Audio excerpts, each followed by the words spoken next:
نہیں ہے، وہ طاقت والا ہے، طاقت والا اگر دینا جانتا ہے تو چھیننا بھی جانتا ہے۔ جوانی کے نشے میں گناہ کرو گے تو اللہ تم پر اتنا دردناک بڑھاپا مسلط کرے گا۔ میں بد دعا کے طور پہ نہیں کہہ رہا ہوں، میں حدیث کی روشنی میں آپ کے سامنے بیان کر رہا ہوں۔ اللہ میری قوم کو بد دعا سے بچائے، لیکن یہ حقیقت ہے، حدیث کا فرمان ہے۔ اگر تم جوانی میں گناہ کرو گے، جا کر کے ان بڈھوں سے پوچھو جو آج بھیک مانگتے ہیں تو ان کو بھیک نہیں ملتی۔ جا کے ان بڈھوں سے پوچھو، پوتوں کو بلاتے تو پوتے نہیں آتے۔ جا کے ان بڈھوں سے پوچھو، نواسوں کو بلاتے تو نواسے نہیں آتے۔ وہ راتوں کو بستر میں چھپ چھپ کے روتے ہیں کہ جوانی میں پاپ کیے تھے تو اللہ نے اتنا دردناک بڑھاپا مسلط کیا کہ کوئی پوچھنے والا نہیں۔ آپ کیا سمجھتے ہیں؟ انسان جب گناہ کر کے بھول جاتا ہے تو اللہ اس کو گناہ کی سزا دیتا ہے۔ میں آپ کے سامنے کچھ گناہ رکھتا ہوں، اس کے بعد بات ختم کرتا ہوں۔ آج کے نوجوان لڑکے نشے میں ڈوب رہے ہیں، بھنگ کا نشہ، چرس کا نشہ، گولیوں کا نشہ، انجیکشن کا نشہ، الگ الگ نشہ، اور مسلم معاشرے میں نشے کو پرموٹ کیا جا رہا ہے۔ اور یہ نشہ کیا ہے پتہ ہے؟ اللہ کے رسول صلی اللہ علیہ وآلہ وسلم فرماتے ہیں جس نے شراب کا ایک گھونٹ پیا اور بغیر توبہ کے مر گیا تو جب وہ قیامت کے دن اپنی قبر سے اٹھے گا اس کا چہرہ یا تو سور کی طرح ہوگا یا تو بندر کی طرح ہوگا۔ ایک گھونٹ جس نے نشے کا کیا، ایک مرتبہ جس نے نشہ کیا، آج وہ میری قوم کا جوان جس کو دیکھ کر کے لوگ ایمان لاتے تھے، جس کو دیکھ کر کے لوگوں کی زندگیاں بدل جاتی تھی، آج وہ نوجوان لڑکے نشے میں۔ اور دوسری چیز، ہنسنے کی بات نہیں لیکن ایک بات کہوں گا، 80% نوجوان لڑکے اور لڑکیاں فلمیں دیکھ کر، سیریل دیکھ کر، ناولیں پڑھ کر ناجائز تعلقات میں مبتلا ہو گئے۔ نوجوان لڑکے لڑکیوں کو ایسا لگتا ہے کہ جوانی میں اگر لڑکی سے پیار نہ کیا تو یہ جوانی کیا ہے، اور لڑکیاں سمجھتی ہیں کہ جوانی میں لڑکوں سے دوستی ضروری ہے۔ یہ ہنسنے کی بات نہیں، یہ دل کا درد ہے۔ یاد رکھنا، اپنے مذہب میں کسی لڑکی سے شادی سے پہلے دوستی کی اجازت نہیں ہے، کسی بھی لڑکی سے، اور اپنے مذہب میں کسی لڑکے سے شادی سے پہلے دوستی کی اجازت نہیں ہے۔ بلکہ میرے بھائی، اپنے مذہب کی پوترتا یہ ہے، اپنے مذہب کی پاکیزگی یہ ہے، اگر کوئی لڑکی جا رہی ہو خوبصورت تو اس کو پاپ کی نظر سے نہیں دیکھ سکتے۔ اگر پاپ کی نظر سے دیکھا تو اللہ کے رسول صلی اللہ علیہ وآلہ وسلم فرماتے ہیں کہ آنکھیں بھی زنا کرتی ہے۔ صحابہ نے پوچھا یا رسول اللہ آنکھیں کیسے زنا کرتی ہے؟ تو فرمایا کسی عورت کو پاپ کی نظر سے دیکھنا یا عورت کا کسی مرد کو پاپ کی نظر سے دیکھنا یہ آنکھوں کا زنا ہے۔ پوچھا گیا یا رسول اللہ اس گناہ کی سزا کیا ہے؟ اب میں اپنی بات نہیں، اپنے آقا کی بات، کیونکہ یہاں سب رسول اللہ کے غلام بیٹھے، حضور پر اعتماد کرنے والے بیٹھے، سب رسول اللہ کے عاشق بیٹھے۔ میرے آقا ارشاد فرماتے ہیں، تمہارے میرے سچے رسول فرماتے ہیں مسلمانوں لرز جاؤ، اپنے آپ کو تباہ مت کرو، اپنے آپ کو برباد مت کرو۔ اے میری قوم کے جوان، تو عیاشی کے لیے نہ آیا تھا دنیا میں، تو لڑکیوں کی ناجائز دوستی کے لیے نہ آیا تھا دنیا میں۔ اپنے آپ پر میرے بھائی رحم تو کر لے۔ اللہ کے سچے رسول صادق و مصدوق مصطفیٰ جان رحمت کا فرمان ہے کہ جب تم میں سے کوئی مرد کسی عورت کو پاپ کی نظر سے دیکھتا ہے یا کوئی عورت کسی مرد کو پاپ کی نظر سے دیکھتی ہے، پاپ کی نظر یعنی گندی نظر سے، غلط ارادے سے دیکھتی ہے، یا مرد کسی عورت کو غلط ارادے سے دیکھتا ہے، تو میرے آقا فرماتے ہیں اللہ رب العزت اس کی آنکھوں میں جہنم کی آگ بھرے گا، اور جہنم کی آگ سے بنی ہوئی سلاخیں اس کی آنکھوں میں پھیری جائے گی۔ اگر کوئی مولوی کہتا تو میں کبھی بیان نہ کرتا، کوئی اسٹیج کا ناظم کہتا میں کبھی بیان نہ کرتا، کوئی سیاسی لیڈر کہتا میں کبھی بیان نہ کرتا، یہ سوچ کر کے چلو جذبات میں کہہ دیا ہو، لیکن یہ میرے نبی نے فرمایا ہے، اور میرے نبی کے فرمان کے بارے میں اللہ ارشاد فرماتا ہے اللہ اکبر وما ينطق عن الهوى ان هو الا وحی یوحی کہ میرا حبیب اپنی مرضی سے کچھ بھی نہیں کہتے، وہ جو کچھ کہتے ہیں ان پر وحی کی جاتی ہے، یعنی زبان مصطفیٰ جان رحمت کی ہوتی ہے اور کلام خداوند قدوس کا ہوتا ہے۔ میرے بھائیو اب آپ سے پوچھنا چاہتا ہوں، اللہ کے رسول فرما رہے ہیں کہ جس مرد نے عورت کو پاپ کی نظر سے دیکھا یا عورت نے کسی مرد کو پاپ کی نظر سے دیکھا، گندی نظر سے دیکھا، آقا علیہ الصلوۃ والتسلیم فرماتے ہیں آنکھوں میں جہنم کی آگ کی سلاخیں پھیری جائے گی۔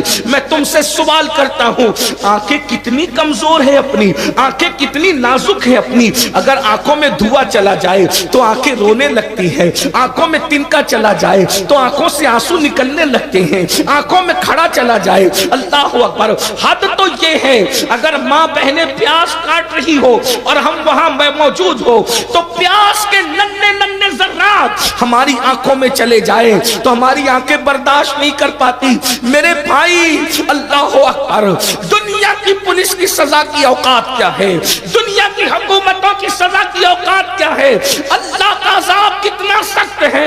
ان بطش ربک لشدید، کسی کو پاپ کی نظر سے دیکھنے کی وجہ سے آنکھوں میں آگ کی سلاخیں ڈالی جائے گی۔ میرے بھائی اپنے آپ میں رحم کر لے، جس نبی کے کہنے پر ہم نے اسلام کو سچا دین مانا ہے وہ رسول کہہ رہے ہیں عورتوں کو پاپ کی نظروں سے دیکھنے والوں تمہاری آنکھوں میں آگ کی سلاخیں پھیری جائے گی۔ ہے برداشت کرنے کی طاقت؟ جو آنکھیں دن کا برداشت نہ کر سکے، جو آنکھیں پیاس کے ذرات برداشت نہ کر سکیں، جو آنکھیں دھواں برداشت نہ کر سکے، کیا ہماری آنکھیں اللہ کے عذاب کو برداشت کر سکے گی؟ اٹھا سکو گی اللہ کے عذاب کو؟ معاذ اللہ، یا تو یہ کہہ دو کہ ہم اس بات کو نہیں مانتے، اور اگر مانتے ہو تو پھر تمہارے اندر جرت کتنی ہے کہ تم اللہ کا اتنا بڑا عذاب برداشت کر سکو گے؟ سن لو، یہ جوانی ہمیشہ نہیں رہے گی، یہ جوانی کی بہاریں ہمیشہ نہیں رہے گی، جوانی آنے جانے کے لیے آتی ہے۔ کس کے پاس جوانی رہی؟ جو اپنے پاس جوانی رہے گی۔ کس کا مال رہا؟ جو اپنا مال رہے گا۔ کس کے پاس حسن رہا؟ جو اپنے پاس حسن رہے گا۔ اس لیے کہ کب تک گناہ کرو گے؟ جب تک زندہ رہو گے تبھی تک نا۔ ایک دن موت تو آنے والی ہے، موت سے بچ سکتے ہو؟ اگر موت سے بچ سکتے ہو، تمہارے پاس کوئی ہے ایسا طریقہ تو جاؤ، جو چاہو کر لو۔ اگر موت سے بچنے کا نسخہ مل گیا ہے تمہیں، جو چاہو کر لو، اور اگر نہیں، اور ہرگز نہیں، تو قرآن کہتا ہے اینما تکونوا یدرککم الموت ولو کنتم فی بروج مشیدہ، کہ اگر تم مضبوط قلعوں میں جا کے چھپ جاؤ گے تو بھی تمہیں موت آ کر کے رہے گی۔ اگر موت سے کوئی بچ سکتا تھا، میرے جملے پہ غور کرنا، اگر موت سے کوئی بچ سکتا تھا، ایک ہی ہستی تھی، وہ زہرا کے بابا، حسنین کریمین کے جد مصطفیٰ جان رحمت کی ذات تھی، جس کے لیے اللہ نے کائنات بنائی، جس کے لیے اللہ نے کائنات کو وجود عطا کیا۔ میرے امام بریلی کا قلندر کہتا ہے وہ جو نہ تھے تو کچھ نہ تھا، وہ جو نہ ہو تو کچھ نہ ہو، جان ہے وہ جہان کی، جان ہے تو جہان ہے۔ اگر کوئی موت سے بچ سکتا تھا تو حضور، مگر میرے بھائی خدا نے جس کی خاطر کائنات کو بنایا اس کو بھی موت کا مزہ چکھایا۔ یہ اور بات ہے کہ نبی کی موت عام انسانوں کی موت کی طرح نہیں ہے۔ میرے امام کہتے ہیں انبیاء کو بھی اجل آنی ہے، مگر ایسی کہ فقط آنی ہے، پھر وہی موت کے بعد ان کی حیات مثل سابق وہی جسمانی ہے۔ حضور کو ایک آن کے لیے موت آئی، پھر ہمیشہ کے لیے زندہ کر دیے گئے۔ تو زندہ ہے واللہ، تو زندہ ہے واللہ۔ میری چشم عالم سے چھپ جانے والے، مجھے بتاؤ، جب اللہ کے رسول کو موت کا مزہ چکھایا گیا، تمہیں اور مجھے موت نہیں آئے گی؟ کیا تیاری کی ہے موت کے لیے؟ کیا تیاری کی ہے موت کے لیے؟ سن لو، کب تک عیاشیاں کرتے رہو گے؟ کب تک اپنی دولت پر گھمنڈ کرتے رہو گے؟ کب تک اپنی طاقت پر گھمنڈ کرتے رہو گے؟ کبھی سوچا موت آئے گی؟ موت۔ اور ایک بات یاد آ گئی تو عرض کر دوں، نیک لوگوں کو موت کیسے آتی پتہ ہے آپ کو؟ نیک لوگوں کو،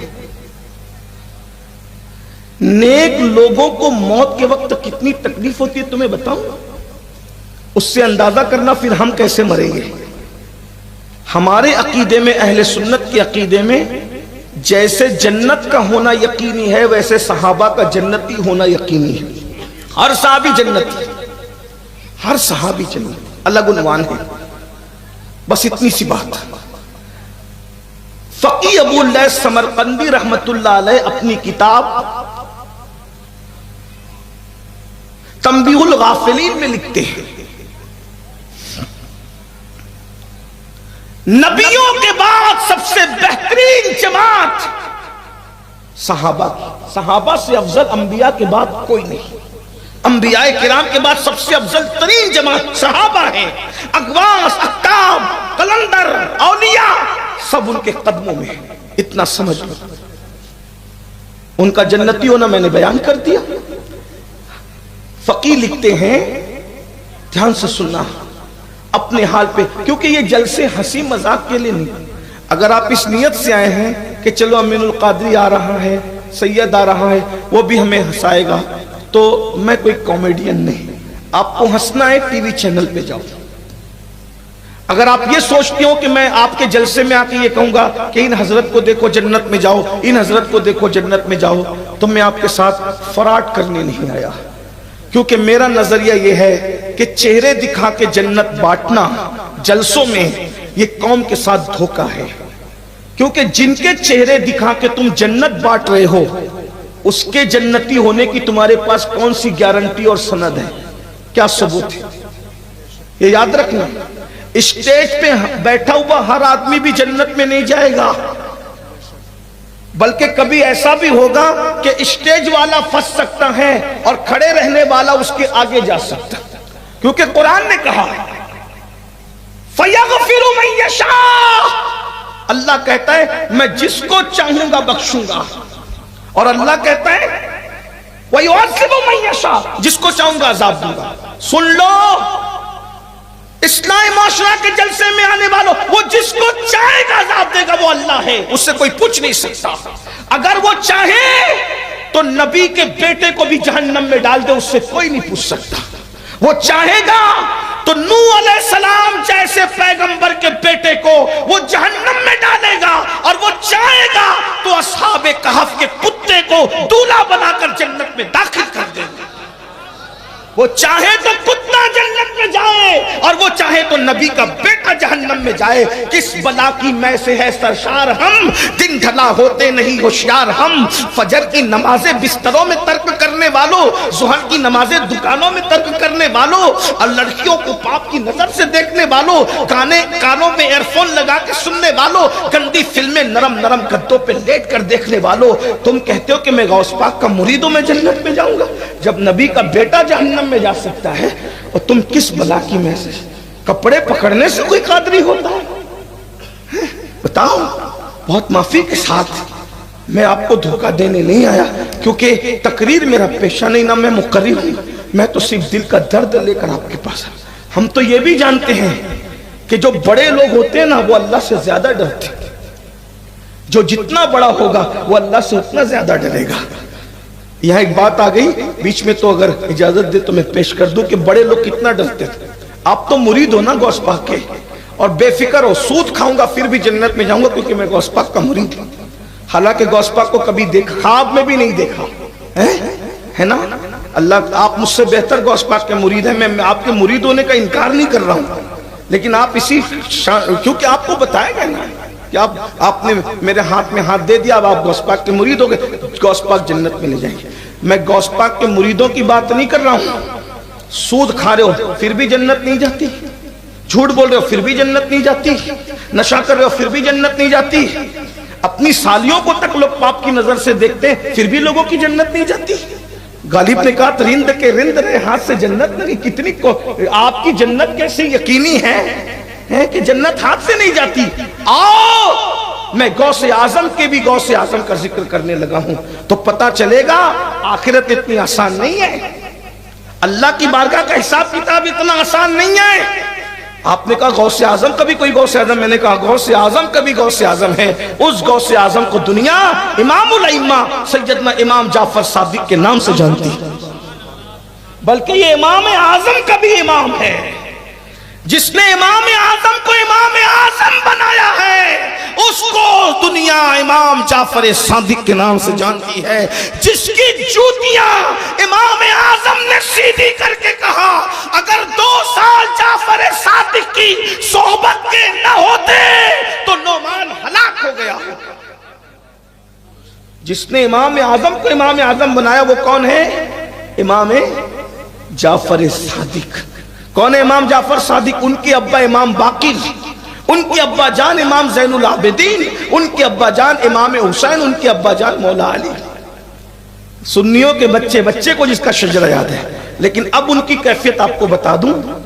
امام جعفر صادق جب کسی سے مصافحہ کرتے تھے تو اس کا ہاتھ پکڑ لیتے۔ یہ روایت داتا صاحب نے لکھا ہے، داتا علی حجویری رحمت اللہ علیہ نے، میں ان کے حوالے سے پڑھا۔ جب امام جعفر صادق بادشاہ کسی سے مصافحہ کرتے تھے تو اس کا ہاتھ پکڑ لیتے تھے، اپنا مرید شاگرد جو بھی مسلمان ہوتا اس کا ہاتھ پکڑتے اور ہاتھ پکڑ کے کیا کہتے پتہ ہے؟ میرے بھائی مجھ سے وعدہ کر، اگر قیامت کے دن اللہ تیری بخشش اور مغفرت کر دے گا تو اللہ سے میری سفارش کرنا کہ اللہ جعفر صادق کو بخش دے۔ کون ہے؟ جس نے ایک رات میں 1000 رکعتیں نماز پڑھی، جو غریب نواز کے داداؤں کا دادا ہے، جو غوث پاک کے داداؤں کا دادا ہے، نبی کا بیٹا جس کے نسب میں کسی کو شک نہیں، سیاہ سنی وہابی ہندو مسلم سکھ عیسائی سب ان کو نبی کا بیٹا مانتے ہیں، سب ان کے نسب کو جانتے ہیں، اور وہ کیا کہہ رہے ہیں؟ ہاتھ پکڑ کے لوگوں سے اگر تیری بخشش ہو گئی تو اللہ سے میری سفارش کر دینا کہ اللہ جعفر صادق کو بخش دے، اور اگر میری بخشش ہو گئی تو میں وعدہ کرتا ہوں کہ میں تیری سفارش کروں گا۔ تو لوگوں نے وہی کہنا تھا جو آپ کہتے ہیں، لوگ کہتے ہیں حضرت آپ تو سید ہیں، آپ تو سید ہیں، نبی کے بیٹے ہیں نا، آپ تو ہم آپ کی کیا سفارش کریں گے؟ آپ کے نانا شافعی یوم النشور ہے، آپ کی دادی سیدہ فاطمہ ہے، آپ کے دادا مولا علی ہے، آپ کے جد حسنین کریمین ہے۔ تو بتائیں امام جعفر صادق کیا کہتے ہیں؟ کہتے یہی تو رونا ہے کہ ہم سید ہیں، رونا اسی پہ آ رہا ہے کہ ہم سید ہیں۔ کیوں؟ کہا کہ ہم قیامت کے دن اپنے نانا کو منہ کیا دکھائیں۔